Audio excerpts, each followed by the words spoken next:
साहू को अनुरोध करी से जाजपुर जिलार सभापति भाव में आसी से सम्मानित होते सफलता बर्तमान आमर राज्य सभापति श्रीजुक्त शिवभारती महोदय दीपक कुमार साहू को जाजपुर सभापति भाव में सम्मानित कर सफलता कर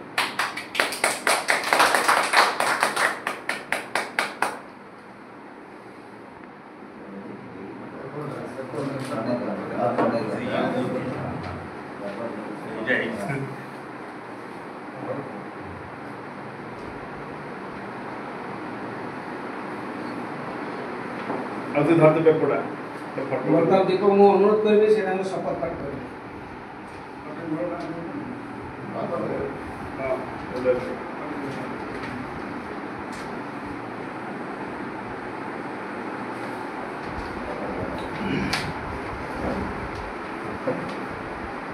मु श्री दीपक कुमार साहू जाजपुर जिलार सभापति भाव में शपथ नेउछि कि मु समाजवादी पार्टी संविधान प्रति आस्था प्रकट करी पार्टी नीति आदर्श और पार्टी संविधान नियम अनुजाई मोर कर्तव्य को निष्ठार सहित संपादन करी। धन्यवाद। जय जगन्नाथ।